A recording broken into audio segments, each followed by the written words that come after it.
The story of civilization begins in the wrong place. A buried hill in Turkey holds pillars so ancient they force us to tear up the history books. This is Göbekli Tepe, a temple complex built 6,000 years before farming began. By the end of this video, you will see the entire timeline of human progress in a startling new light. Why would hunter-gatherers across a region come together to erect 20-ton stones?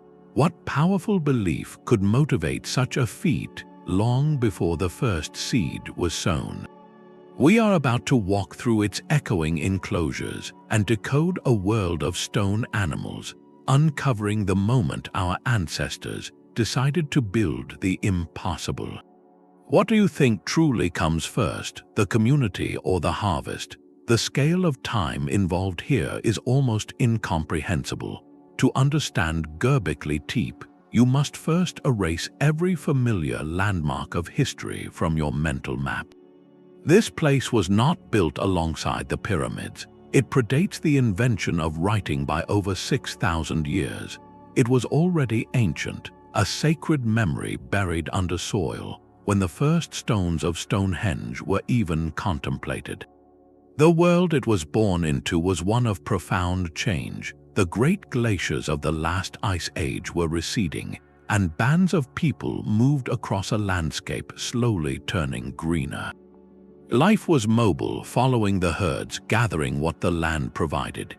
In this world of apparent simplicity, something extraordinary happened. Around 9,600 years before the Common Era, a community, or perhaps a coalition of communities, began to quarry, transport, and erect monolithic pillars of limestone, some weighing more than 20 tons. This was not a gradual evolution from simple huts to grand buildings. This was a sudden, explosive leap into monumentality. The man who dedicated his life to unraveling this mystery was a German archaeologist named Klaus Schmidt. Beginning in 1994, his team began to carefully peel back the layers of a large, rounded hill in southeastern Turkey that locals called Göbekli Tepe, which translates to Potbelly Hill. What they found beneath the soil was not a settlement, not a village with houses, but something entirely different. It was a series of circular or oval stone enclosures, each with two massive T-shaped pillars at its center, surrounded by a ring of slightly smaller pillars, all interconnected by stone walls and benches. The material they recovered from the earliest layers, bits of charcoal and other organic matter trapped in the mortar between stones, was sent for radiocarbon dating. The results came back with a date so early it sent shockwaves through the archaeological community. This complex was built in the pre-Pottery Neolithic period, a time when humans were still thought to be simple hunter-gatherers, at least 6 millennia before the rise of the first cities in Mesopotamia. The evidence is layered literally within the hill itself. Göbekli Tepe is what archaeologists call a tell, an artificial mound created by generations of human activity. Schmidt and his team found that after using these spectacular enclosures for perhaps centuries, the people themselves deliberately buried them. They brought in enormous amounts of soil, stone, and bone, filling the spaces until the entire complex was hidden under the earth, creating the very hill we see today. This was not an abandonment. It was a ritual entombment, a careful and laborious act of preservation for a sacred space. This timeline forces a fundamental question. For generations, the story was clear. First, humans discovered agriculture, which produced surplus food.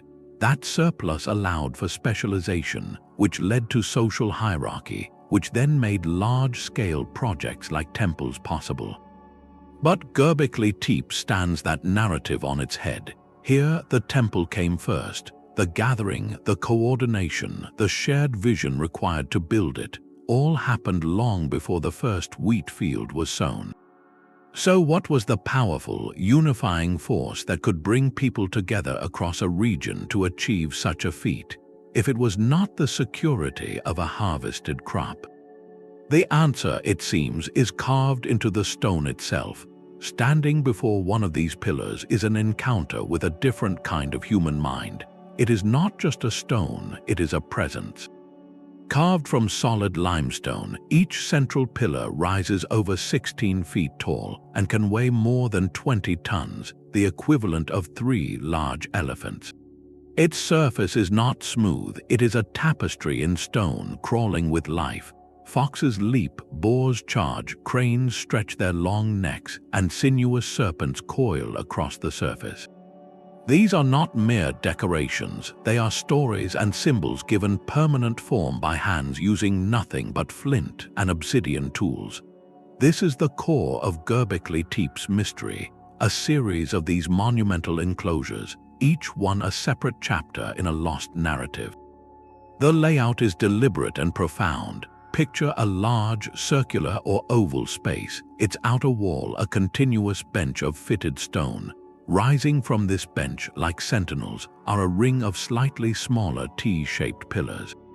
And at the very heart of the space, dominating everything, stand 2 truly colossal T-shaped pillars, facing each other across the open center. The shape is the key. Researchers led by Klaus Schmidt came to a startling interpretation. These are not abstract forms. Look at the broad, flat top of the T, that is the head. The narrow vertical shaft is the body. Some even have shallow depressions carved where shoulders would be, and on a few, careful excavation revealed carvings of arms, hands, and a belt or loincloth.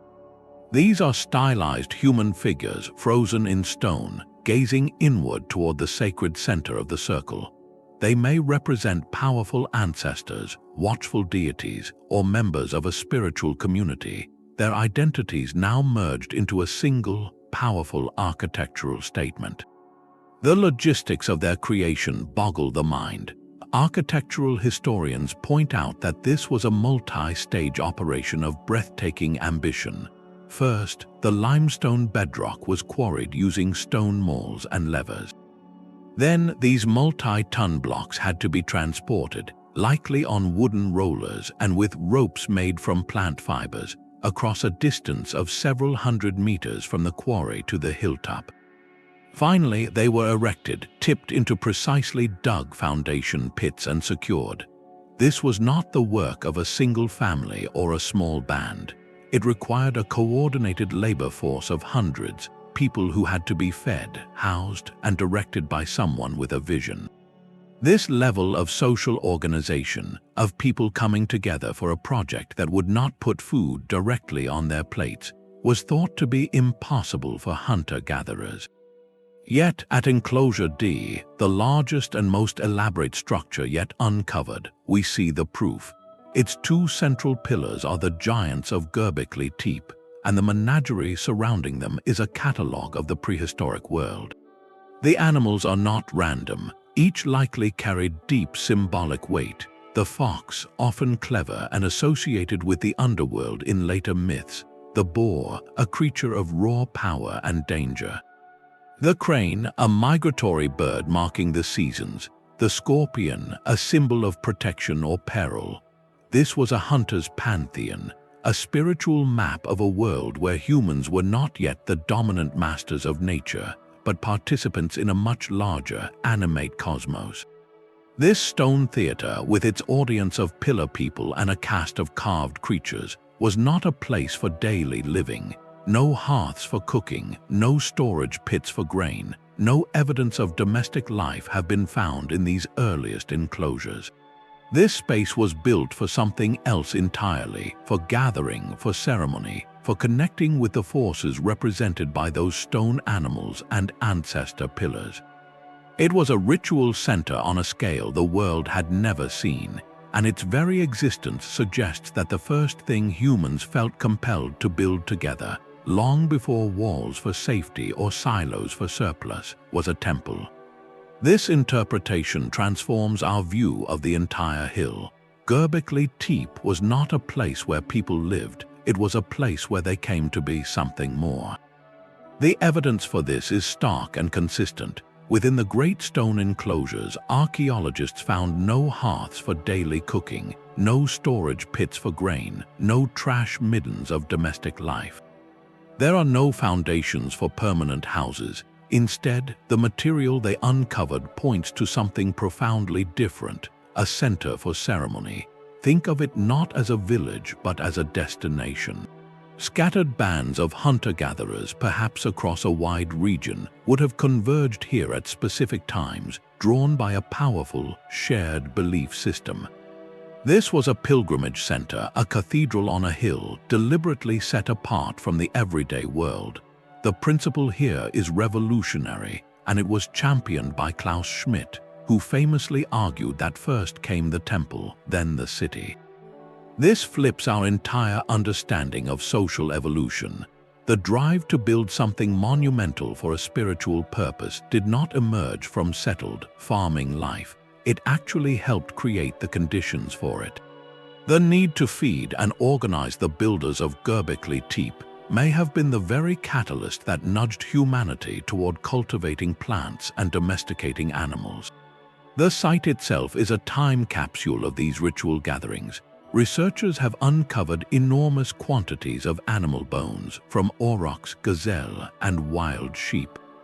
But these are not the scattered remains of daily meals.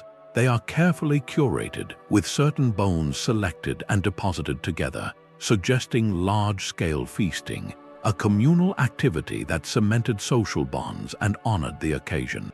Stone vessels and cups found at the site hint at shared drinks, perhaps ritual brews, and then there is the most telling act of all, the deliberate burial. After generations of use, the people did not abandon these sacred circles. They performed a final, laborious ceremony. They brought in thousands of tons of soil, stone, and rubble, carefully filling the enclosures until every pillar was completely entombed. This was not disposal, it was ritual closure, a respectful act of preservation for a sacred space that had served its purpose. We can try to picture the scene during its active use. Imagine the flicker of firelight dancing across the carved beasts on the pillars, making the foxes and snakes seem to move. The air would be thick with the smell of roasting meat from the great feasts, and the sound of chanting, drumming, or storytelling would echo off the stone walls. In this sensory atmosphere, communities gathered, shared knowledge, forged alliances, and reinforced the myths that gave their world meaning. This focus on collective ritual forces a new question: what was the powerful social glue that held these builders together? The answer, it seems, is staring back at us from the stone, waiting to be decoded. The fox on the pillar is not merely carved, it is captured. Its body is lean, muscles coiled beneath the stone skin, ears pricked forward in eternal alertness. This single creature, rendered with such lifelike tension, is a doorway into the mind of its creator. Göbekli Tepe is a veritable Stone Age zoo, a menagerie frozen in limestone where the wild world was translated into a permanent, symbolic language. Every surface tells a story, but these stories are written in a dialect we have only begun to decipher. The diversity is staggering. Here, a powerful lion, its jaws agape, stares down a massive bull. There, a sinuous serpent slithers across a pillar's edge. High above, the elegant neck of a crane stretches toward the sky, while the grim silhouette of a vulture perches nearby. This is a complete ecosystem in rock, featuring predators and prey, animals of the earth and birds of the air. But there is one glaring omission. You will search in vain for any image of a domesticated sheep, goat, or cow. This world is purely, emphatically wild. So what do these creatures mean? Were they totems representing different clans who gathered at the site? Were they spiritual guardians watching over the sacred circles? Perhaps they were characters in a great creation myth, a narrative etched into the very architecture of belief. Archaeologists who study cognitive symbolism propose a compelling idea. These carvings served as a cosmological map. In a world without writing, the pillars themselves became a three-dimensional text, anchoring the community's understanding of their place in the universe.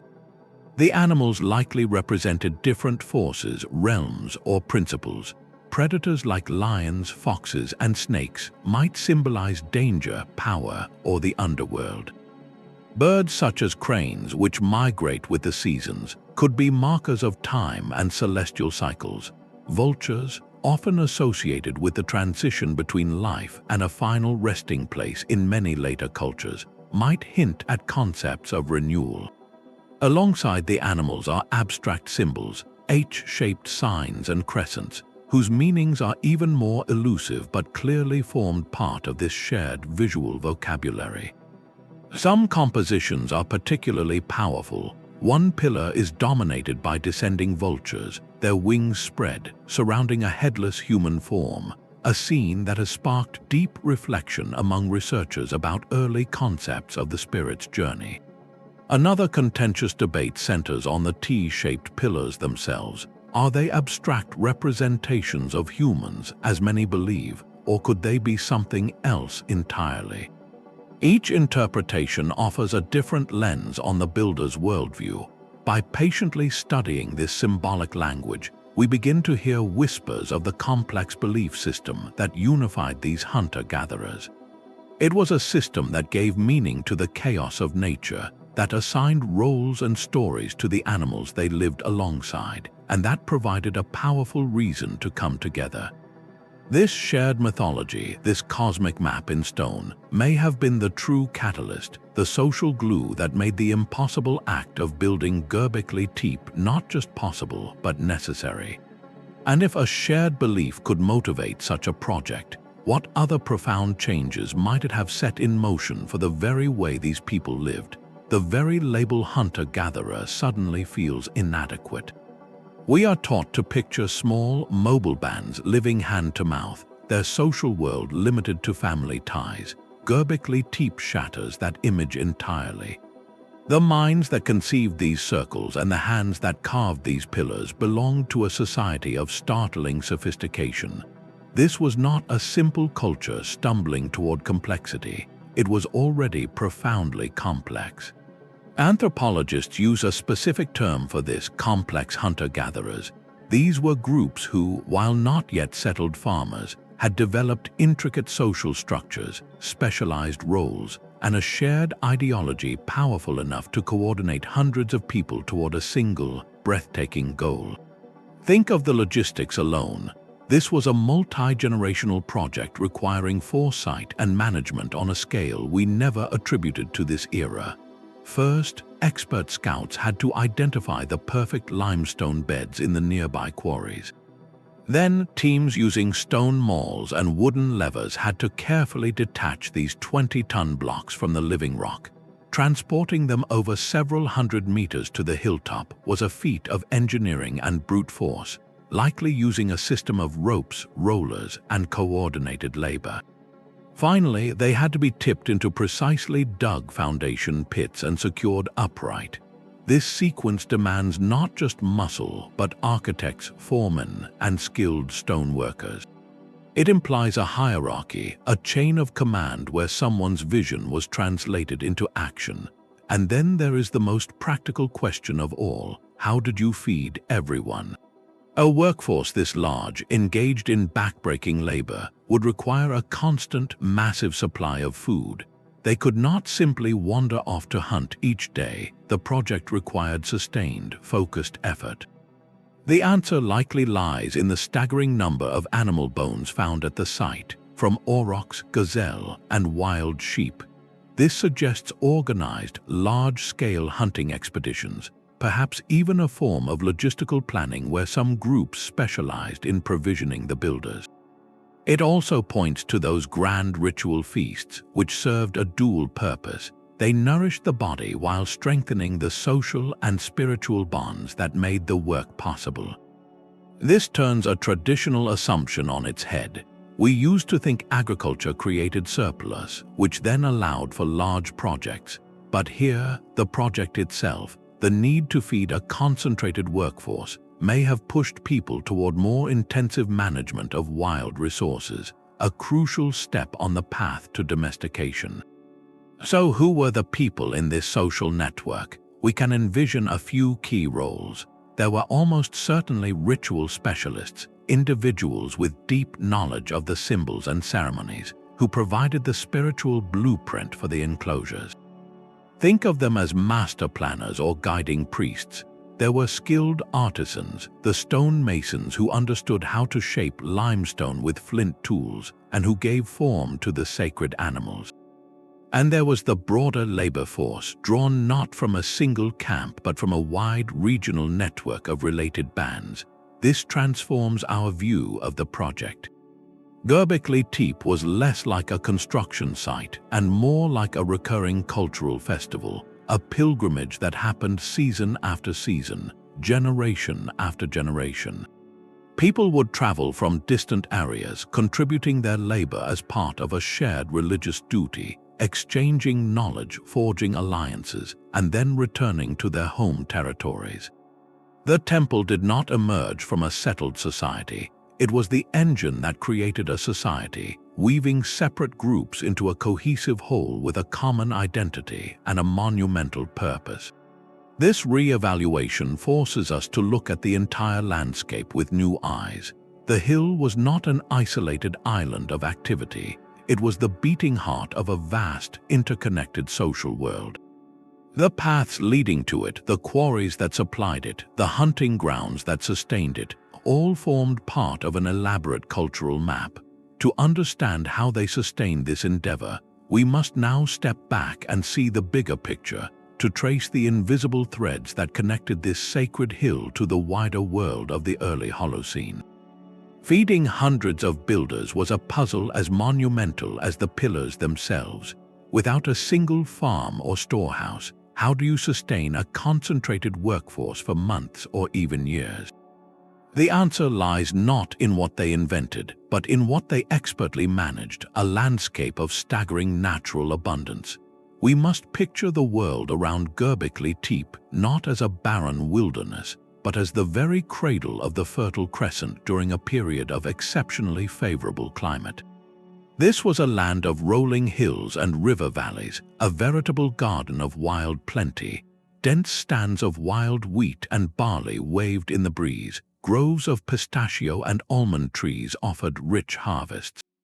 And roaming these grasslands were vast herds of animals, from massive aurochs, the ancestors of modern cattle, to swift gazelle and wild sheep.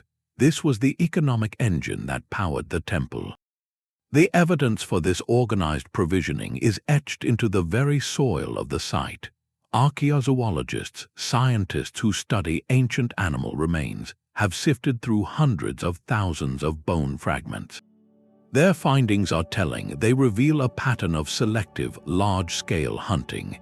The bones are predominantly from prime adult animals, suggesting planned, efficient expeditions rather than casual foraging.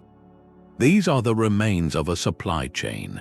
Hunters would have ventured out, perhaps in coordinated groups, to bring back substantial quantities of meat to feed the artisans and laborers at the hill.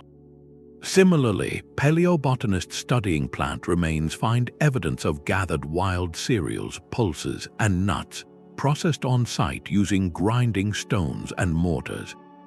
The tools tell the same story of focused effort: finely crafted flint arrowheads and spear points for the hunt, and stone basins for preparing gathered foods. This points to a society with specialized roles and a clear logistical strategy. The most compelling proof of this system, however, is found in what researchers call feasting deposits. These are specific, dense concentrations of animal bones, particularly from aurochs and gazelle, that show clear signs of butchering and cooking.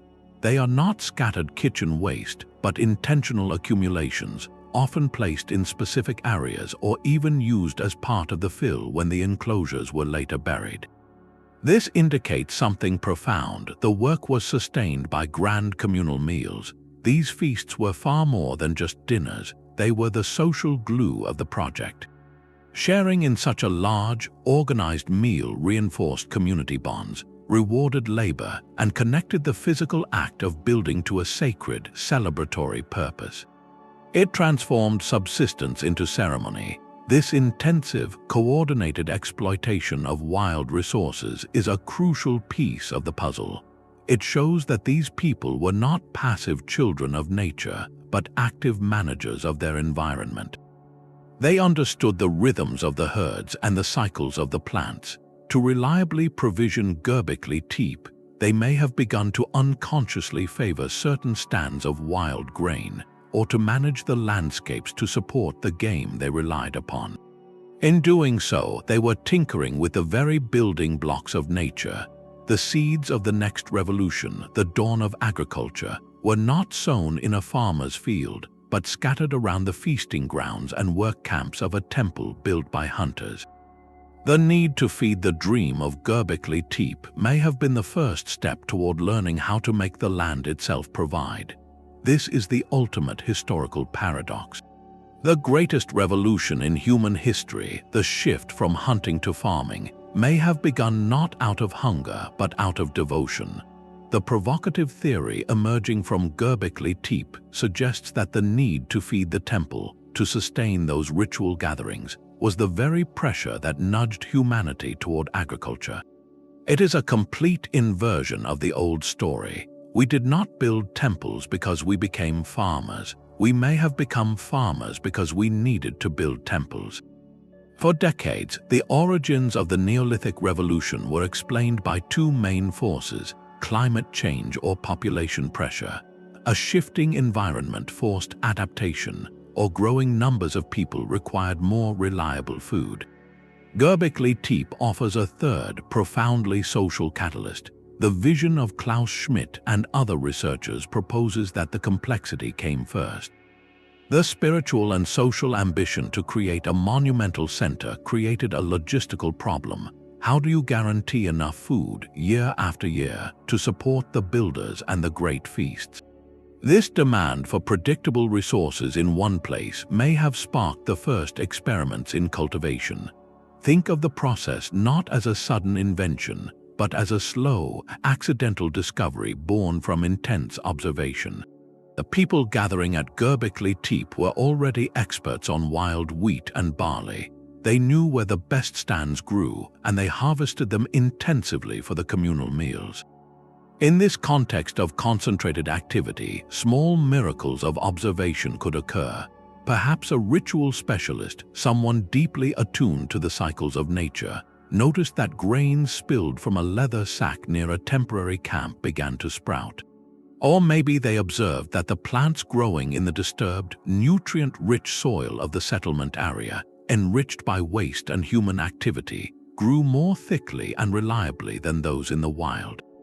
This was a moment of profound connection, seeing that human action could influence the life cycle of a plant. From this observation, a logical step could follow: the deliberate sowing of seeds in a prepared area to create a more convenient, more dependable food source for the next gathering. This is the potential causal chain. Ritual centers create a need for stable food, which leads to increased management of wild resources, which encourages experimentation, which gradually, over generations, results in domestication. The plants themselves changed under this new relationship. Wild grains have brittle stems that shatter easily, scattering their seeds to the wind. But in a human-managed plot, the plants with tougher stems, the ones that held onto their seeds until harvested, were the ones that survived to be replanted. Slowly, unintentionally, the people were selecting for the traits that made farming possible. This ritual-first model does not discard the older theories. It incorporates them into a richer narrative. A favorable climate made the region abundant, yes, but it was the social engine of the temple that harnessed that abundance and pushed it toward a new kind of control. The site itself stands at the exact pivot point of this transition. In its earliest layers, the world is purely wild, a hunter's pantheon carved in stone.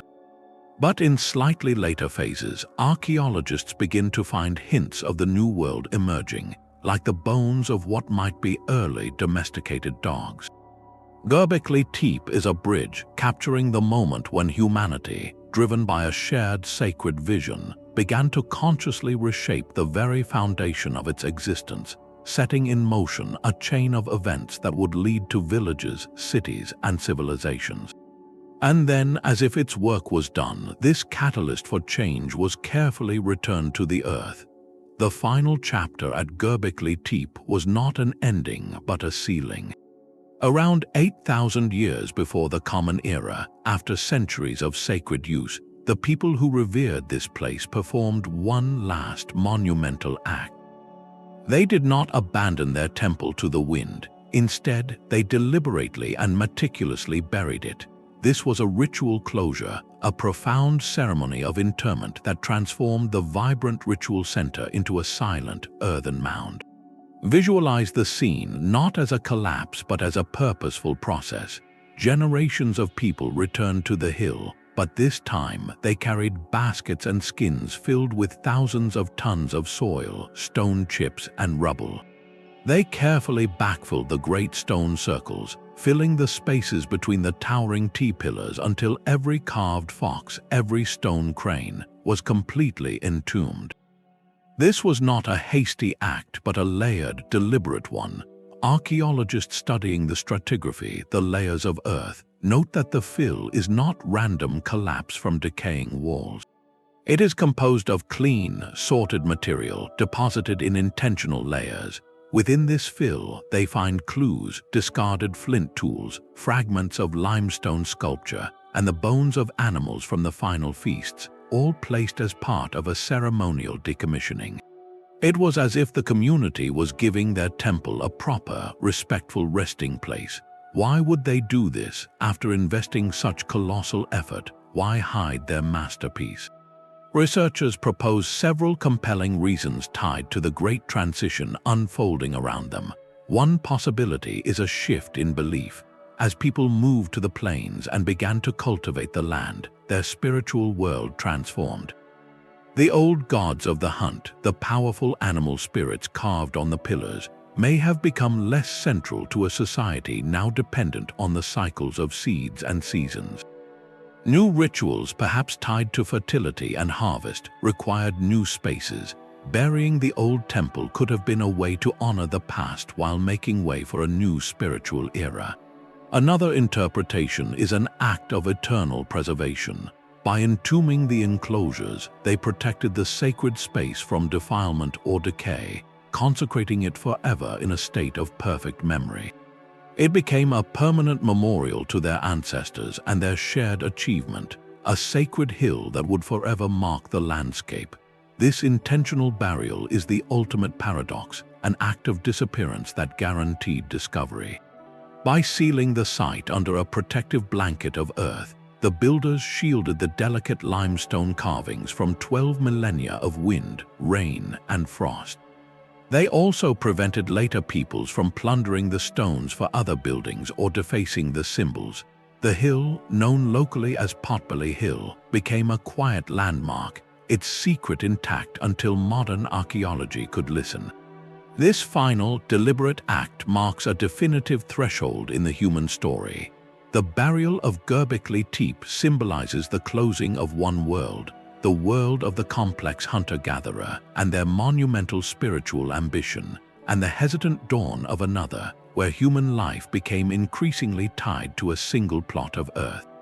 In covering their past, they inadvertently preserved a message for our future, a time capsule waiting to be opened, holding the origins of the very civilization that would one day seek to understand it.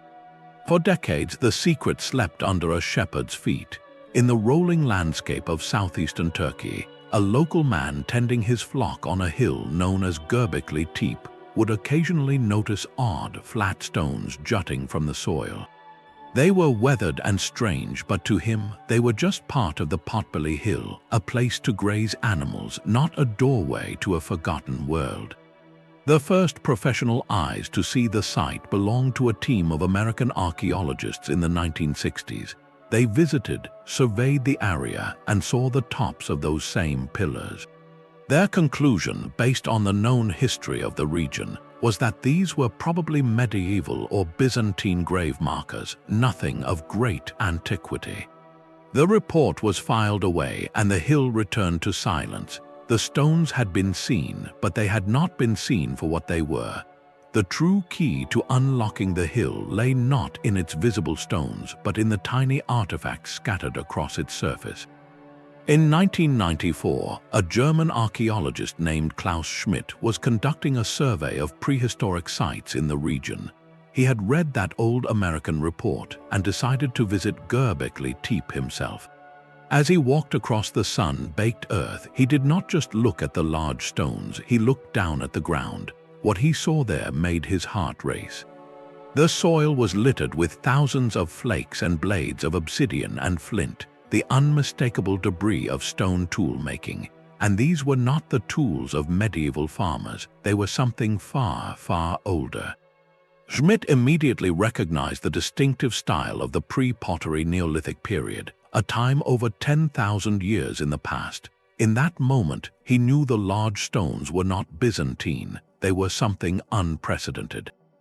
He later described it as a feeling of instant certainty, that this hill held a discovery that would rewrite history. The excavation he began that year was a model of meticulous care. This was not a treasure hunt, it was a delicate act of resurrection. Teams of archaeologists and local workers, using small hand trowels, brushes, and buckets, began the painstaking process of removing the packed earth that had protected the site for millennia. They worked layer by layer, documenting every find, every stone, every fragment of bone. The first major breakthrough came when they fully exposed one of the T-shaped pillars. As the soil fell away, revealing not just the shape but the intricate carvings of animals crawling across its surface, the scale of the discovery became breathtakingly clear. This was not a simple burial marker, it was a colossal work of art and architecture from the dawn of time. One of Schmidt's team members recalled the electrifying atmosphere on site, a mix of profound awe and focused intensity, as they realized they were the first people in over 100 centuries to lay eyes on these pillars.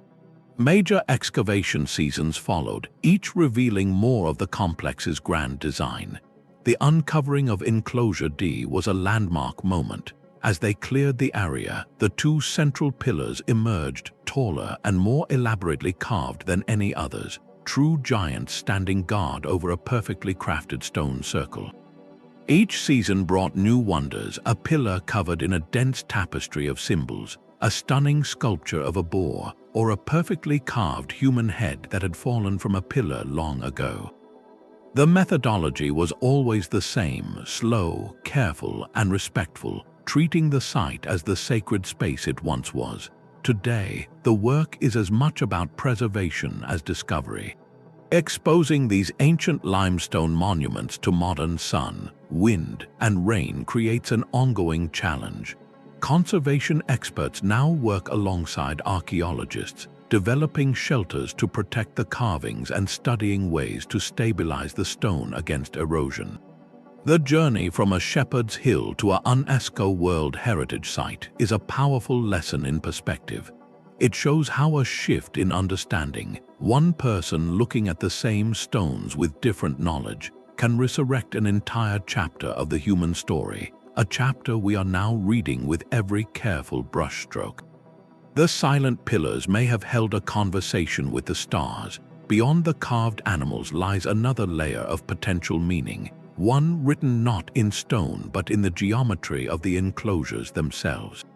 A growing field of inquiry asks whether the builders of Göbekli Tepe were not just master sculptors, but also sky watchers, aligning their sacred architecture with the celestial dance above.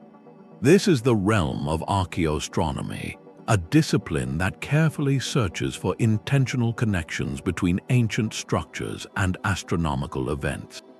The hypothesis is compelling. Could these stone circles have functioned as a kind of monumental calendar or cosmic map?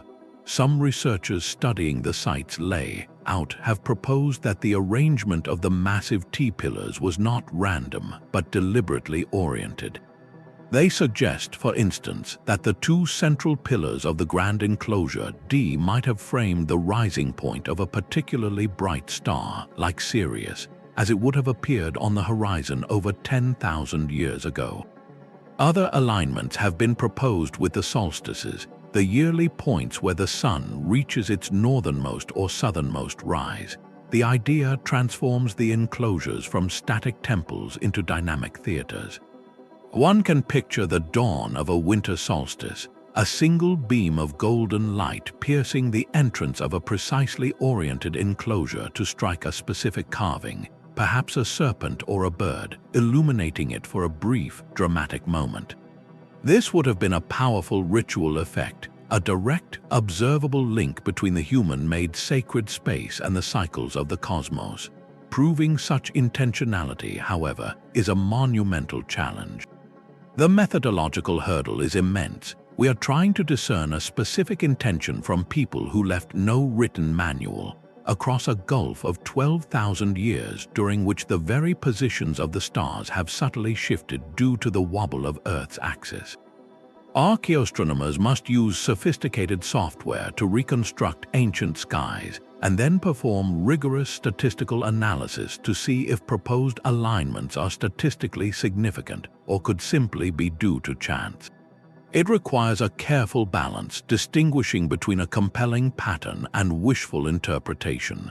While no single alignment at Göbekli Tepe is yet universally accepted as definitive, the very possibility opens a fascinating window. It suggests a level of observational sophistication where time was not just marked by the seasons of animals and plants, but was also tracked in the slow, majestic turn of the heavens. This potential cosmological awareness hints that the builders saw their world as part of a much larger, ordered system. If the great pillars were their library, then the sky may have been one of their most important texts. And this sophistication was not confined to the monumental scale. It is echoed in the intricate, portable objects they crafted and carried with them. The story of Göbekli Tepe is not only written in its 20-ton pillars, but also in the palm-sized treasures left behind by the people who built them. While the monumental architecture speaks of a grand collective vision, it is the smaller finds, the everyday objects and personal artifacts that whisper the most intimate details of their world. These thousands of items unearthed from the soil and fill are the tangible echoes of individual hands and minds. They reveal a society of astonishing skill and a spiritual life rich with symbolism, connecting the grand ritual center to the wider cultural landscape of its time. The most abundant artifacts by far are the tools of flint and obsidian. Lithic analysts, specialists in ancient stone tools, have meticulously studied these objects, and their insights paint a vivid picture of the practical life that supported the temple. The toolkit is that of expert hunter-gatherers. There are finely crafted projectile points, some so delicate and symmetrical they seem like works of art designed for bringing down game. There are scrapers of various shapes used for cleaning hides and preparing them for use. Berens, with their sharp, chisel-like edges, were for engraving, not just on soft materials but likely also for the initial outlining of those massive pillar carvings. This prolific chipped stone industry tells us that hunting, butchering, and craftwork were central, ongoing activities here, supplying both the physical needs and the ritual feasts. Alongside these sharp tools are the heavy, ground stone implements. Pestles and mortars, often made from basalt, show clear signs of wear from grinding wild grains, nuts, and pigments. Large, flat grinding slabs bear the smooth, concave dips of generations of use. These are the tools of communal food preparation, the backbone of those large-scale gatherings, transforming raw abundance into shared meals. But among these practical items, another category of object stands out, one that speaks directly to the heart and mind. These are the stone figurines and plaques, small sculptures that offer a breathtaking window into belief. Many depict animals mirroring the menagerie on the pillars, but in a portable, three-dimensional form. A boar carved from limestone, its powerful shoulders and snout captured in miniature. A bird, perhaps a vulture or crane, with wings subtly suggested. These were not toys but likely totems, votive offerings, or personal ritual objects. perhaps carried by individuals as a connection to the spiritual forces represented at the site. Even more enigmatic are the humanoid figurines. They are rare, and strikingly, many are depicted without heads. Some researchers interpret these as representations of ancestors, their individual identities generalized into a collective form. They may have been used in ceremonies or left as offerings, a physical prayer or connection to those who came before. A few exceptional pieces deepen the mystery. One remarkable stone object, sometimes called a totem pole, features multiple animals including a predator and its prey, stacked vertically in a narrative column. Another is a perfectly carved miniature T-pillar, a tiny replica of the giants, suggesting that the iconic shape held such power that people wanted a version of it for personal or smaller group rituals. These small finds accomplish something profound. They personalize the grand narrative. They remind us that behind the coordinated labor and shared ideology were individuals, artisans with incredible skill, hunters with deep knowledge of their prey, and people who carried small stone animals as a focus for their devotion. Each flint point, each grinding stone, each miniature boar connects this awe-inspiring hilltop to the hands, the homes, and the daily reality of a community that was part of a much wider, interconnected cultural world, a world we are only beginning to map. Göbekli Tepe was not a solitary beacon in a dark age. Its grandeur can only be fully understood when we see it as the dazzling centerpiece of a much wider cultural awakening. Across the fertile plains and river valleys of Upper Mesopotamia, a constellation of other communities was undergoing a similar transformation. Sites like Nevali Sori, Sayar Nu, and Jerf El Omar, though less famous, tell a story that makes Göbekli Tepe's existence not a miracle, but a magnificent inevitability. Archaeologists refer to this interconnected region as the Pre-Pottery Neolithic interaction sphere, a network spanning hundreds of kilometers where people shared ideas, symbols, and architectural ambitions with astonishing consistency. This was not a world of isolated tribes, but of far-flung communities in conversation. The proof is etched in stone at these other locations. At Nevali Sori, a settlement just over 60 miles from Göbekli Tepe, excavators uncovered a cult building with something profoundly familiar, a series of T-shaped pillars lining its walls. They were smaller, perhaps only 6 feet tall, but the form was unmistakably the same. This was not a copy, it was a variation on a shared theme, proof that the iconic pillar was a fundamental element of a regional belief system, not the invention of a single, unique group. Meanwhile, at Jerf El Omar in northern Syria, stone plaques were found carved with a dense tapestry of animals, scorpions, birds, and snakes, a symbolic language that directly echoes the menagerie covering the pillars on the distant hill. These parallels suggest something profound, a shared visual vocabulary that would have been instantly recognizable to someone traveling between these places.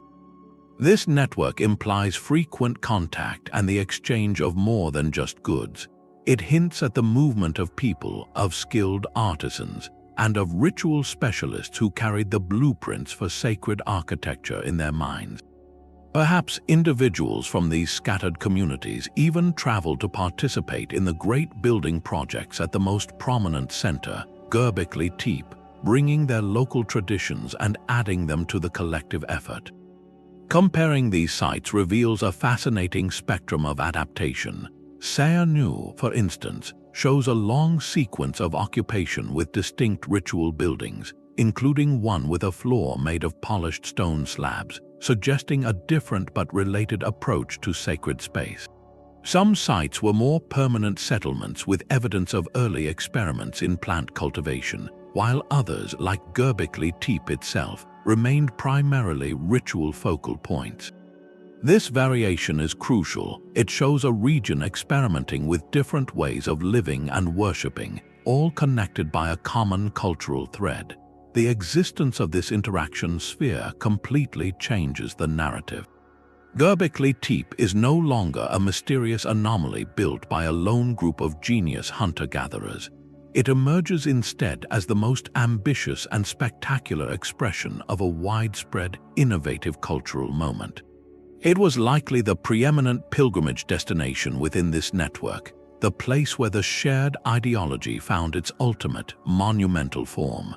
This contextual view paints a picture of a vibrant, intellectually dynamic prehistoric world, a world already connected by invisible highways of ideas, poised on the very brink of the agricultural revolution. The environmental stage for this drama was set during a period of exceptional climatic favor, known as the early Holocene, which provided the abundant resources that made such grand cooperation possible. The world that cradled Göbekli Tepe was a different planet from the dry, golden plains we see in southeastern Turkey today. To understand the temple's birth, you must erase the modern map and paint a new one, lush with green and teeming with life. This was the dawn of the Holocene, around 9,600 years before the Common Era, a moment when the Earth itself was turning a benevolent page. For over 1,000 years prior, a final gasp of the Ice Age known as the Younger Dryas had gripped the region in a cold, dry snap, making life a constant challenge. But then the climate shifted, temperatures rose, and crucially, rainfall patterns changed. This was not a minor fluctuation. It was the opening of a window of opportunity that would last for millennia. Paleoclimatologists, scientists who decode Earth's ancient weather, have reconstructed this lost environment by studying deep cores of sediment from old lake beds and analyzing fossilized pollen grains trapped in the soil. Their data reveals a landscape transformed. Where there is now sparse steppe, there once stretched a mosaic of open oak and pistachio woodlands, interspersed with vast grasslands. It was a refugia of abundance in a world still recovering from the ice, a perfect incubator for human ingenuity. This ecological wealth was the absolute prerequisite for everything that followed. The rolling hills were dense with the ancestors of our modern crops, wild stands of einkorn and emmer wheat whose seeds could be gathered in quantity.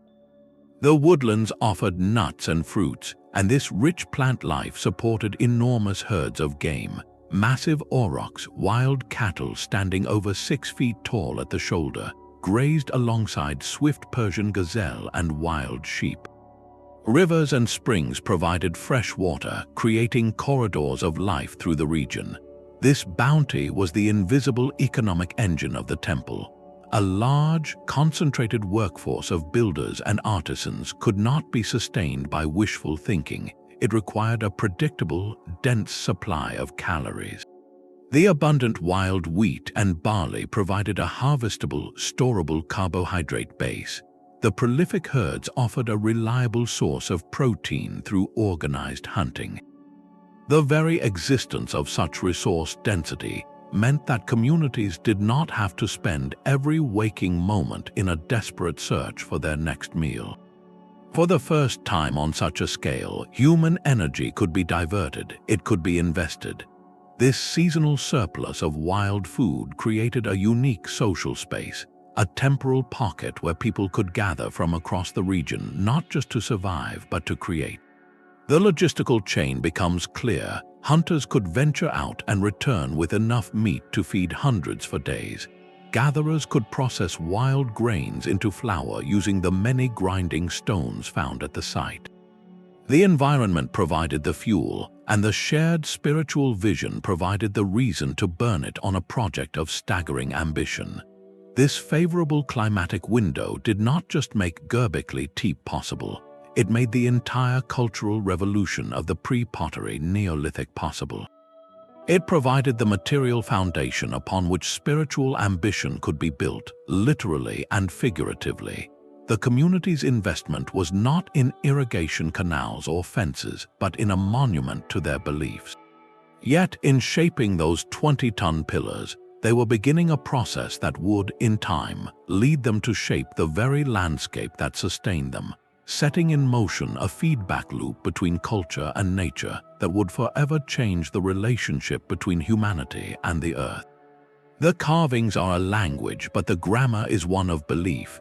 To understand Göbekli Tepe, we must attempt to listen for the silent rituals that once filled its stone circles, to reconstruct a spiritual world from its physical echoes.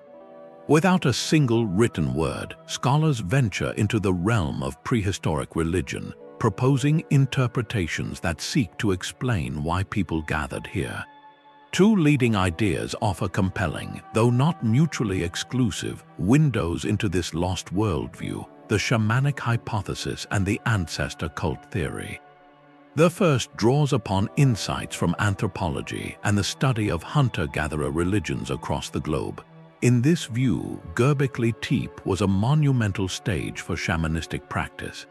The T-shaped pillars, with their implied human form, may represent not just people but specific ritual specialists, powerful individuals who could bridge the human and spirit realms. The dense tapestry of animal carvings covering these pillars and walls are not merely decorative. They could be depictions of spirit helpers, protective guardians, or the very entities a shaman would encounter on a spiritual journey. Envision the enclosure not in daylight but in flickering torchlight. The rhythmic beat of a drum, the scent of burning herbs, the focused chanting, all could have been used to guide participants into an altered state of consciousness. In this heightened reality, the carved foxes, snakes, and birds on the walls might have been perceived as alive, as guides or messengers from another world. The entire architecture could have been designed to induce this experience, a sensory portal for communing with the forces of nature. This interpretation frames the site as a regional center for profound ritual practice, where knowledge from these experiences was shared and the community's relationship with the unseen world was reaffirmed. Alternatively, the Ancestor cult hypothesis sees the pillars as stone memorials to lineage and identity. Here, the T-shapes are stylized, powerful representations of revered forebears, perhaps founders of clans or legendary figures from the distant past. They stand watch in a circle, a gathering of stone ancestors overseeing the rituals of their living descendants.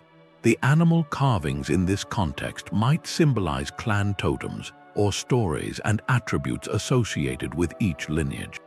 The great gatherings then become ceremonies of veneration, where community identity was forged and reinforced through shared mythology and the honoring of a common heritage. This practice would have been incredibly powerful for a society in transition, strengthening the bonds between scattered bands and justifying the social hierarchy needed to organize such massive projects.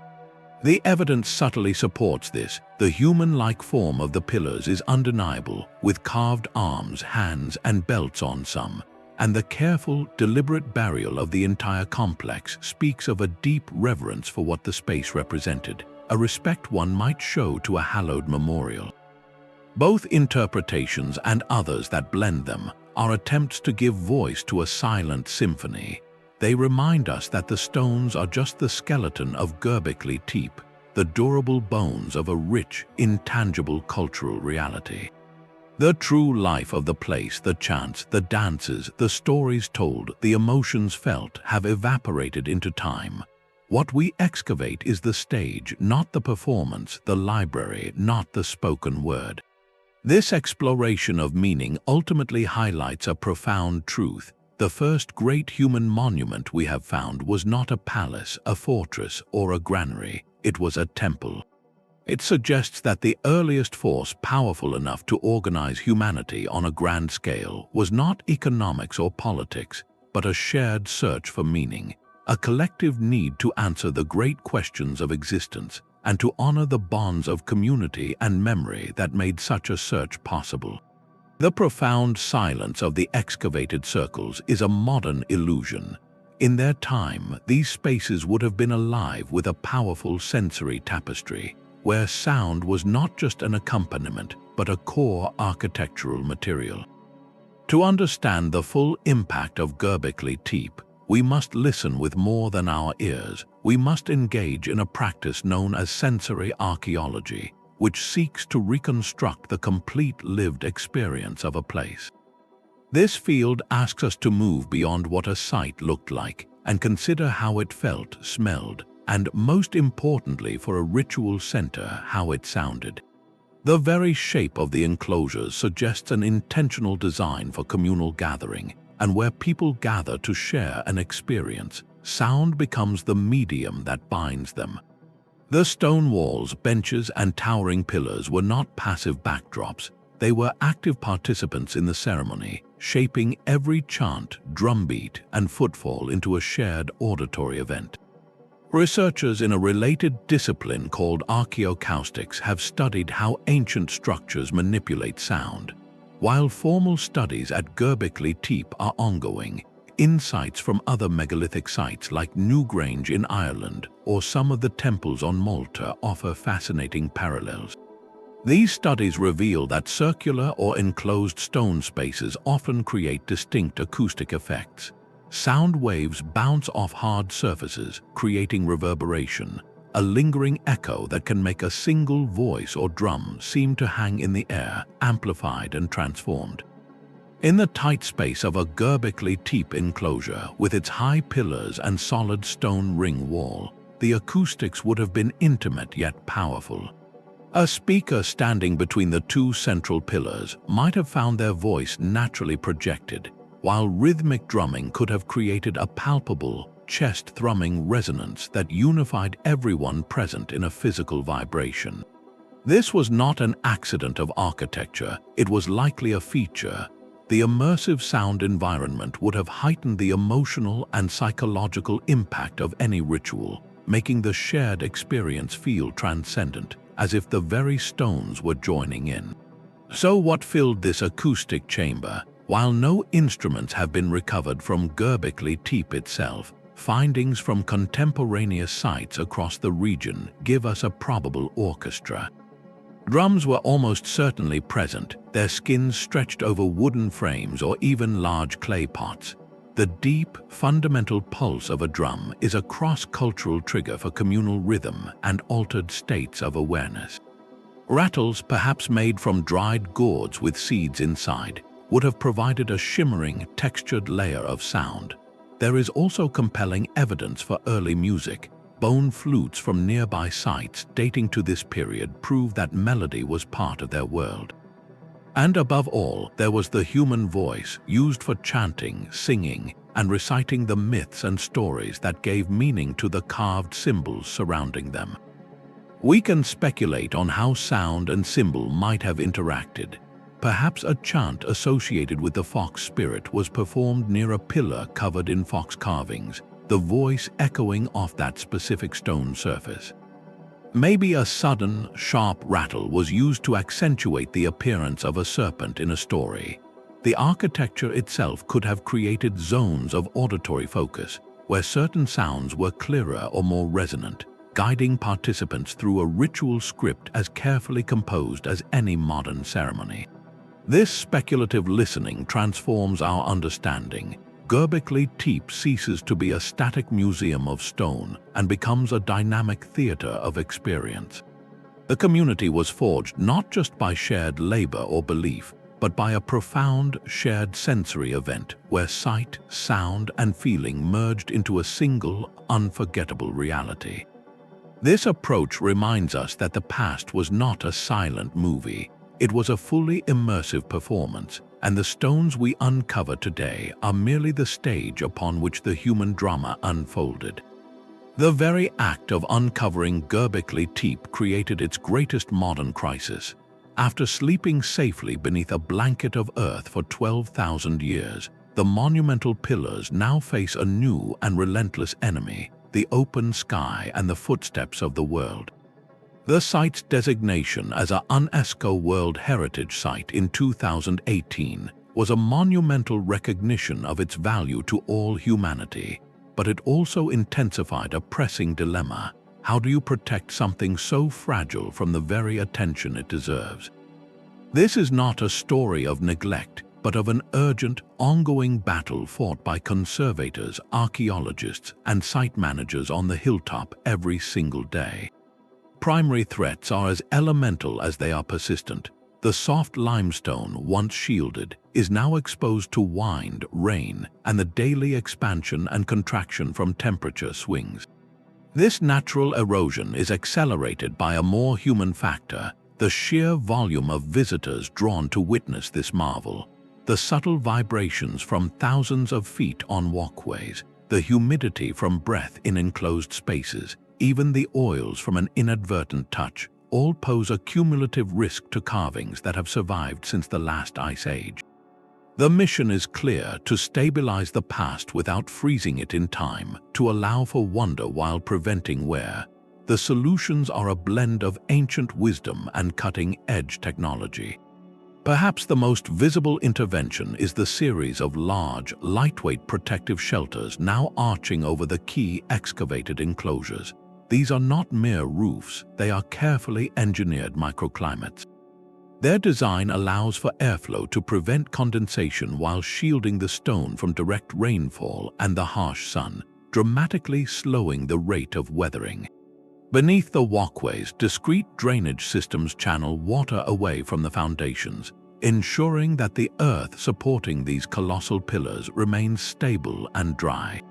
Conservators are like doctors conducting perpetual checkups, using non-invasive tools to monitor hairline cracks, measure surface hardness, and track any minute shifts in the pillars themselves. This physical safeguarding is only one part of the strategy. Managing human access is equally critical. A carefully planned network of raised walkways and viewing platforms now guides the flow of visitors, preventing soil compaction around the structures and giving everyone a clear view without the need to crowd. To address the root of the pressure, authorities have also embraced an ingenious form of time travel: the creation of a full-scale replica site nearby. Here, visitors can walk among recreations of the pillars and enclosures, experiencing the scale and artistry without adding a single moment of stress to the original stones. This allows the genuine site to breathe, reducing direct contact and enabling more controlled access for both research and preservation work. That research continues unabated, using tools like three-dimensional laser scanning to create perfect digital records of every carving and contour. These scans are more than just backups. They are vital diagnostic maps that help conservators understand erosion patterns and plan interventions with pixel-perfect precision. The story of Göbekli Tepe is no longer just about what happened 12 millennia ago. It is about what happens now. Every protective shelter, every scanned surface, represents a profound responsibility, a promise to the future that this first chapter of our monumental ambition will not be lost to the very curiosity it inspires. The story of Göbekli Tepe is no longer confined to academic journals. It has erupted into our global imagination, a journey that began not with a whisper, but with a media earthquake in the early 2000s. As stunning photographs of the carved pillars and dramatic headlines about rewriting history began to circulate, the site made a spectacular leap from archaeological dig to international icon. Its appeal was irresistible, a photogenic mystery from the dawn of time that seemed to promise answers to our deepest questions about who we are and where we came from. This catapult into popular culture brought with it both a surge of genuine wonder and a predictable wave of sensational speculation. Suddenly, the name Göbekli Tepe appeared in best-selling books, high-budget documentaries, and even episodes of science fiction television, each framing its stones through a different lens. For science communicators and archaeologists, this fame presented a unique challenge and a crucial opportunity. How do you share the slow, meticulous, and often uncertain work of science in a media landscape hungry for definitive, dramatic answers? The core of their task became differentiation, carefully separating the robust, evidence-based narrative from captivating but unsubstantiated fringe theories. Mainstream scholarship, built on decades of excavation and analysis, presents Göbekli Tepe as a revolutionary milestone in human social and spiritual development, a testament to the power of complex hunter-gatherer societies. This is the story of cultural innovation, of a ritual center that may have catalyzed economic change. Alongside this, however, grew other narratives. Some sought to connect the site to mythological places like the Garden of Eden, while others proposed it as evidence of a lost advanced civilization or a warning from a cataclysmic global event. These ideas, while engaging, typically bypass the archaeological record, favoring grand connections over the incremental details of soil layers, tool marks, and radiocarbon dates. The challenge for researchers is to acknowledge the human desire for these grand stories, while gently steering the conversation back to what the stones themselves can reliably tell us. This cultural footprint, however messy, has undeniably positive effects. The global fascination has translated into increased public interest in archaeology as a whole, helping to secure vital funding for ongoing research not just at Göbekli Tepe, but at neighboring sites that help complete the picture. In southeastern Turkey, the site has become a profound source of cultural pride and a catalyst for sustainable tourism, bringing economic benefit and a renewed connection to a deep, shared heritage. Ultimately, the way we talk about Göbekli Tepe acts as a mirror. Its pillars reflect not only ancient beliefs but our own modern longing for origin points and meaning. This very fascination, when channeled through a respect for evidence, is what ensures the story is not yet finished, that new questions will continue to be asked, and that the silent conversation between the past and the present remains alive. Only a tiny fraction of the hill has been revealed. After decades of work, archaeologists estimate that perhaps just 10% of the sprawling tell has been carefully excavated. This means the vast majority of Göbekli Tepe, the deeper layers and the full extent of its sprawl, remains a sealed archive beneath the earth. The questions that linger are as monumental as the pillars themselves, and they guide every new season of work. What lies in the older, deeper levels of the mound? Could there be even earlier, more rudimentary structures that trace the very first spark of this monumental idea? Are there more, and possibly even larger, enclosures waiting in the unexcavated areas? And perhaps the most elusive mystery of all, what was the precise nature of the rituals that echoed within these stone circles? The current directors of research are not simply digging for more stones, they are deploying a 21st century toolkit to ask these questions in new ways. One of their primary tools is non-invasive survey technology, like ground-penetrating radar. This allows them to map the unseen, sending pulses into the earth to create a three-dimensional blueprint of buried walls and pillars before a single trowel touches the soil. This strategic mapping helps prioritize where to excavate next, turning the process from a guess into a targeted investigation. Another frontier is microscopic analysis. Scientists are now conducting detailed residue studies on the interior surfaces of the stone bowls and cups found at the site. By extracting and analyzing ancient chemical compounds, they hope to identify what these vessels held, whether it was water, a fermented beverage, a special food, or even pigments used in body paint, offering a direct clue to the sensory experiences of the rituals. The specific research questions driving the work are multifaceted and deeply collaborative. One major pursuit is the search for the final resting places of the builders themselves. While thousands of animal bones have been found, very few human remains have been uncovered at the site. Finding a memorial site associated with the community would provide invaluable insights into their social structure, health, and beliefs about the journey after life. Another line of inquiry focuses on the construction itself, using high-resolution digital scans to analyze every chisel mark on the pillars. This forensic study of tool marks can reveal the exact sequence of work, the types of implements used, and even whether different teams of artisans had distinct styles, mapping the social organization of the builders in stone. Expanded paleobotanical and geological studies continue to refine the picture of the ancient environment, seeking to understand not just what the climate was like, but how the builders interacted with and possibly managed the landscape around the hill. This work is a global effort involving international teams of specialists, from experts in ancient DNA to masters of digital photogrammetry. They employ isotopic analysis on animal teeth to trace migration patterns of the herds and use drones to create millimeter-perfect models of the entire site. This forward-looking perspective is crucial. It reminds us that the story of Göbekli Tepe is not a completed book, but a manuscript with most of its pages still unturned. Each careful excavation season, each new scan, holds the potential for a revelation that could, once again, gently reshape our understanding of where we came from, and the profound power of a shared idea to move mountains, or in this case, to raise them from the earth.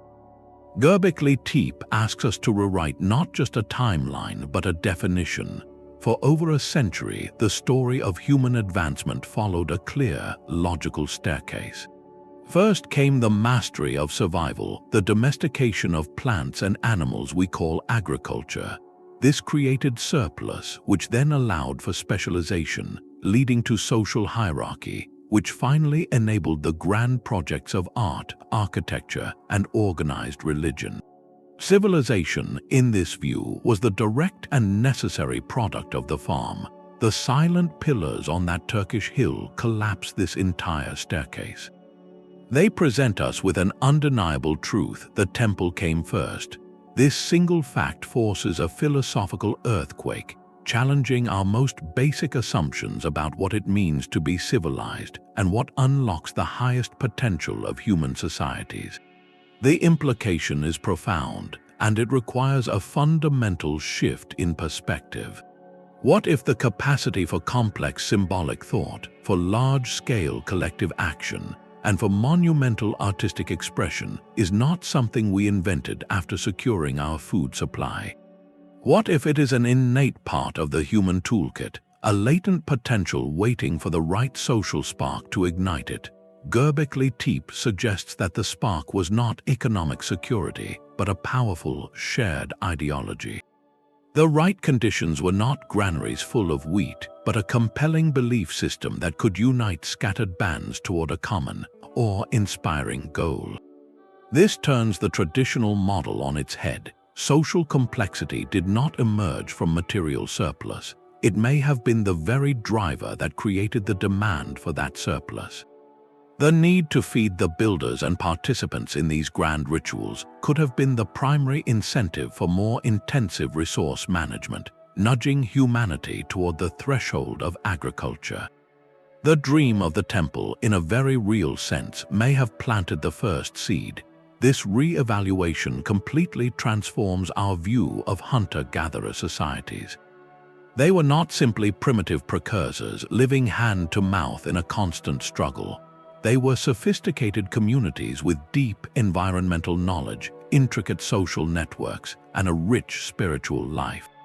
They were agents of their own history, not passive children of nature waiting to be uplifted by a farming revolution. The builders of Göbekli Tepe demonstrate a level of planning, coordination, and artistic vision that we once reserved for the architects of pyramids and palaces. This forces us to ask uncomfortable questions about the very word civilization.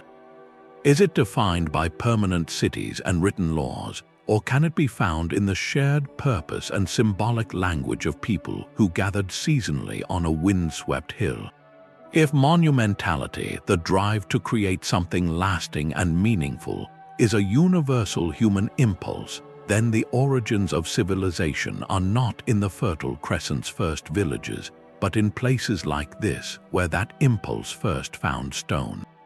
Historians and anthropologists note that this discovery dismantles rigid, stage-based models of social evolution. Human progress is not a linear march through predetermined phases. It is a fluid, branching tree of possibilities, heavily influenced by cultural choices and historical accidents. In one region, a powerful ritual tradition leads to monument building, which then stimulates economic change. In another, environmental pressures might lead directly to plant domestication without any grand temples. There is no single path. Göbekli Tepe stands as a powerful testament to a path not taken for granted, a road where spiritual and social ambition paved the way for material change. Ultimately, this is more than an archaeological correction. It is an invitation to reconnect with our shared past in a new way. It asks us to see our prehistoric ancestors not as crude sketches of our modern selves, but as fully realized creative and spiritual beings. Their legacy is not a ladder we climbed, but a foundation they built. In those carved pillars, we do not see the beginnings of simplicity. We witness a mature and profound expression of what it means to be human, to seek meaning, to build community, and to leave a mark that whispers across 12,000 years. This reframing is perhaps the site's greatest gift, a reminder that the seeds of grandeur were within us long before we ever thought to sow a field. This profound impulse to build with stone echoes across continents and millennia. Göbekli Tepe's story is not a solitary one, but a powerful early voice in a global chorus of human monumentality. When we place it alongside other early megalithic traditions that arose independently around the world, a fascinating pattern of convergent cultural evolution emerges. Different human societies, separated by vast oceans and thousands of years, repeatedly arrived at the same profound idea: to reshape the landscape on a grand scale for communal and likely spiritual purposes. Consider the stone circles of Nabta Playa in the Egyptian desert, constructed around 6,500 years ago. Like Göbekli Tepe, it was built by pastoralists, not settled farmers, and its alignments of megaliths suggest a deep preoccupation with tracking celestial cycles, possibly functioning as a sophisticated calendar under the vast desert sky. Then there is the early phase of Stonehenge on the Salisbury Plain in Britain, begun around 5,000 years ago. Its first monument was a circular earthwork and a ring of timber posts, later replaced by the iconic stones. This evolution from wood to stone, from simpler to more complex forms, mirrors a deepening investment in a sacred space over generations, a pattern of repeated gathering and rebuilding we see hinted at in the layered enclosures of the Turkish hill. Across the Atlantic, the mound-building cultures of North America, like those at Poverty Point in Louisiana from over 3,000 years ago, created vast earthen complexes of concentric ridges and mounds. While built from earth rather than quarried stone, the scale is similarly staggering, requiring the coordinated effort of thousands, all for a center that served as a hub for trade, ceremony, and community cohesion. Comparative archaeologists note that these parallels are not evidence of contact, but of a shared human capacity. The recurring themes are striking: the use of circles or concentric patterns, a focus on astronomical alignments with solstices or stars, and the undeniable fact that these projects required a social organization capable of mobilizing labor far beyond daily needs. Göbekli Tepe stands apart, however, in its breathtaking antiquity and its pre-agricultural context. It is the earliest known example of this megalithic grammar, composed 6,000 years before Stonehenge's first stones were set. Its builders were not pastoralists like those at Nabta Playa, nor were they the mixed farming communities of Neolithic Britain. They were complex hunter-gatherers, making their achievement a foundational proof that this drive to build monumentally is not a product of agricultural surplus, but can be its precursor. This global perspective reframes our understanding. Göbekli Tepe is no longer an inexplicable anomaly, but a powerful, early testament to a profound and recurring human behavior. It shows that when a society develops a strong enough shared ideology, whether focused on ancestors, animal spirits, or celestial order, that belief can literally move mountains. The stones of Turkey, the circles of Britain, the mounds of Louisiana, all speak in different accents the same fundamental truth about our species. We are builders of meaning, and sometimes the most permanent meaning we can create is etched not on paper, but on the very skin of the earth. The temple's burial was not an ending, but a dispersal. The powerful social and spiritual networks woven together at Göbekli Tepe did not vanish when the last basket of earth covered its pillars. They simply flowed downhill, transforming the very landscape they had once gathered to venerate. We can trace a direct cultural lineage from those ritual pioneers on the hill to the first true farming villages that emerged in the fertile plains below, a story of continuity and profound transformation. The social glue first forged to move 20-ton stones became the foundation for an entirely new way of life. This transition is visible at sites that form a chronological bridge. Take Navali Sori, a settlement from a slightly later period located in a river valley. Here, archaeologists found something beautifully transitional. The community lived in sturdy, rectangular stone houses, a clear move toward permanence, and they cultivated domesticated plants like emmer wheat. Yet at the heart of this budding village stood a familiar sight, a cult building lined with T-shaped pillars, smaller cousins to the giants on the distant hill. This is cultural continuity in stone, the sacred architectural language of Göbekli Tepe adapted to a settled, agricultural context. The ritual center was no longer a remote pilgrimage destination. It was integrated into the daily fabric of the village itself. Later sites like Sayanu reveal the next steps in this evolution. Here, over centuries of occupation, we see the full flowering of the Neolithic town. The architecture becomes more complex, with distinct buildings for storage, workshops, and varied house designs. The evidence for domestication is overwhelming, with clear signs of managed herds of sheep, goats, and pigs, and advanced cultivation of multiple cereal crops. The symbolic world evolved as well. While the monumental T-pillars faded, new ritual expressions emerged, such as the careful treatment of skulls, a practice scholars interpret as a form of ancestor veneration. This was not a rejection of the old beliefs, but an adaptation, a focusing of spiritual attention on lineage and fertility within the new, settled community. Insights from regional settlement pattern studies map this demographic and cultural shift with striking clarity. In the centuries following Göbekli Tepe's deliberate burial, the population of the region gradually moved. The focus of human activity drifted from the prominent hilltops, which had served as seasonal ritual anchors, down into the river valleys and alluvial plains. These locations offered the reliable water and rich soil necessary for sustained agriculture. The temporary gatherings of hunter-gatherers solidified into permanent, year-round villages. The knowledge systems honed at the temple, the logistics of feeding large groups, the social hierarchies for organizing labor, all provided a ready-made toolkit for managing the new challenges and opportunities of settled farming life. Göbekli Tepe's own later layers whisper this same story. In levels above the buried megalithic enclosures, archaeologists have found the remains of smaller, rectangular structures, simple domestic units indicative of a modest, settled community living atop their ancestors' sacred hill.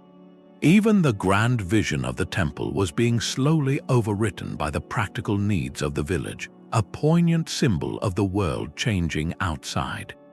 This seamless thread demonstrates that the revolution sparked at the hilltop sanctuary did not end with its entombment. It literally seeded the plains below. The community first built to worship together learned, through that very process, how to live together permanently. The social capital, the shared identity, and the collective know-how generated by the temple project became the bedrock upon which the Neolithic world was built. Göbekli Tepe was not a false start or a dead end. It was the creative crucible, the true cradle from which the agricultural way of life, and ultimately our modern world slowly and deliberately emerged. The story in our history books is quietly being rewritten. For generations, a simple, linear narrative has been taught about the dawn of civilization, a step-by-step march from hunting and gathering to farming to cities. Göbekli Tepe shatters that clean sequence, and now educators and curators face the exciting challenge of integrating this revolutionary discovery into how we explain our own origins. This is not just about adding a new fact, it is about fundamentally reshaping a foundational chapter of the human story for students and the public alike. The key pedagogical shift moves us away from a purely economic model, where agriculture is the necessary engine for all social complexity. Instead, we are learning to teach a more integrated, socio-cultural model where belief, art, and community cooperation can themselves be primary drivers of change. The temple did not come after the farm, it may have helped create the conditions for the farm. This reframing elevates hunter-gatherer societies from a simplistic stage to be passed through, and presents them as what they were: sophisticated, innovative cultures capable of breathtaking collective action. Museum exhibits around the world are undergoing subtle but profound updates to reflect this new evidence-based timeline. Curators are moving beyond static displays of stone tools to create immersive reconstructions that convey the scale and sensory impact of the site. You might now walk through a life-size silhouette of a T-shaped pillar, or see a projection of carved animals flickering on a wall, simulating torchlight. The focus is on presenting Göbekli Tepe not as a solved puzzle, but as an active mystery. Interactive displays invite visitors to grapple with the same engineering puzzles the builders faced. How do you move a 20-ton block with only Neolithic technology? Or what might the purpose of a headless figurine be?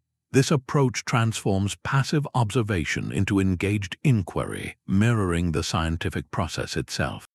The goal is to instill a sense of wonder not just at the artifact, but at the human mind that conceived it.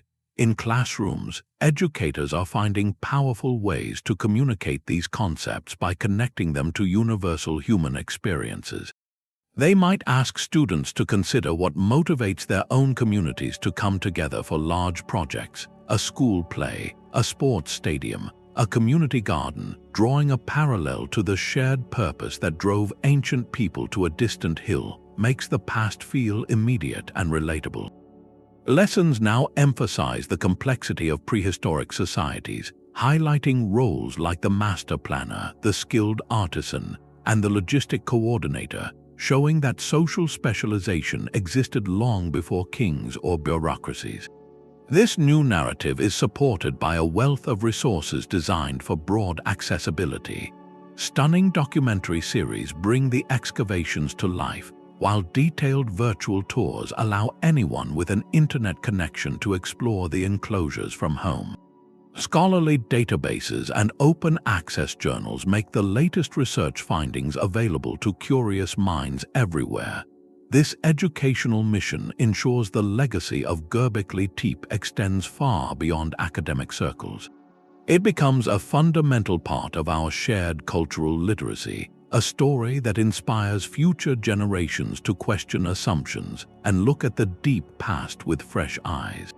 By teaching that the first great human monument was a temple, we impart a powerful lesson about our species, that the search for meaning and connection can be a force as transformative as any technological invention. This revised origin story does not diminish the achievement of agriculture.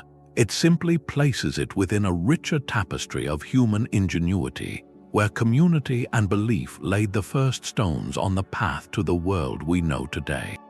The silent stones speak to a need we all recognize. Göbekli Tepe is not merely a relic to be studied, it is a profound echo of impulses that still shape our world today. Across an unimaginable gulf of 11,000 years, we look at those pillars and see our own reflection, a testament to the timeless human drive to find meaning, to build community, and to create something that endures. This site challenges us to look beyond the carvings and see the deeper story, one about what people can achieve when united by a shared vision. It is a story of collaboration on a scale that defies the old assumptions, proving that a powerful collective belief can motivate people to undertake the seemingly impossible, long before the practical benefits are fully realized. This lesson in human potential feels startlingly modern. We live in an age of our own monumental projects, from soaring skyscrapers that redefine city skylines to international efforts that send probes beyond our solar system. On the surface, these are feats of advanced technology and complex economics, but at their heart, they too are driven by a powerful mixture of practical need and profound aspiration, by a shared belief in progress, exploration, or human ingenuity. Our modern temples may be made of steel and glass or of lines of code, but the fundamental impulse to gather resources, coordinate talent, and strive for a collective goal remains strikingly familiar. Thinkers from historians to philosophers note that this comparison offers a humbling perspective. While our tools have transformed beyond recognition, the core social and psychological engines of great achievement may be deeply ancient. The need to belong to something larger than ourselves, to contribute to a legacy, to translate abstract ideas into tangible reality, these are not inventions of the modern world. They appear to be woven into the fabric of what it means to be human. Göbekli Tepe stands as perhaps the earliest physical evidence of this fabric. It transforms from a distant archaeological wonder into a mirror. It asks us to consider what shared beliefs unite our own societies, and what seemingly impossible tasks those beliefs could empower us to undertake. It is a reminder that long before currency or kings, people found a way to organize not through coercion, but through a common story that gave their labor purpose. This personal connection closes the immense gap of millennia. When we marvel at the coordinated effort to erect a 20-ton pillar, we are not looking at primitive behavior, we are witnessing a sophisticated expression of a capacity we all share. The site becomes less about them and more about us, a chapter in the long, continuous story of human creativity and collective ambition. It is a humbling lesson in the long arc of our potential, suggesting that the seeds of civilization were not planted in a field, but in the human mind's desire to make meaning manifest, to build together, and to leave a mark that whispers to the future. Our map of human origins has been redrawn by the silent stones of a Turkish hill. We began this journey believing we knew the sequence, that farming created the surplus that made temples possible. Göbekli Tepe has shown us the opposite. Here, the temple came first, a breathtaking act of faith and community that may have actually planted the very idea of the farm. We have walked through its echoing stone circles, traced the outlines of its carved foxes and cranes, and stood in awe of the social machine that could quarry, move, and erect 20-ton pillars. The conclusion is inescapable, and it reshapes everything. Our ancestors were not simple creatures waiting for technology to elevate them. They were visionaries. Long before they learned to domesticate wheat, they had already mastered something far more complex, the art of domesticating collective ambition. They built a cathedral not from need, but from a shared dream, proving that the human impulse to create meaning together is perhaps our oldest and most powerful tool. This is the profound legacy of Göbekli Tepe. It forces us to think bigger about human potential. It asks us to look at the so-called prehistoric world not as a blank page, but as a canvas already rich with innovation, symbolism, and sophisticated social networks. The builders on that hill were engineers without metals, artists without metals, and organizers without written contracts. Their achievement stands as a permanent challenge to our modern arrogance, a reminder that intellectual and spiritual complexity does not require the scaffolding of later technology. It is a core part of who we are. This site teaches us to respect the depth of prehistoric minds, to see the hunter-gatherer not as a preliminary sketch, but as a fully realized portrait of human creativity. History, as it turns out, is far less linear and far more surprising than our textbooks suggested. Göbekli Tepe is a magnificent correction, a time capsule that waited 11,000 years to deliver its message. The first great leap of civilization was not economic but communal. It was a leap of faith made together. As we leave its buried enclosures behind, let this be the thought we carry forward, that the seeds of our world were not just sown in fields, but in circles of stone, where people first discovered that by uniting around a shared story, they could literally move mountains. If this journey has changed how you see our shared past, we would love to hear your reflections below. Consider subscribing for more explorations into the mysteries that shape our understanding. And remember, sometimes the most revolutionary chapters of our story are not ahead of us, but resting quietly beneath a hill, waiting for us to listen.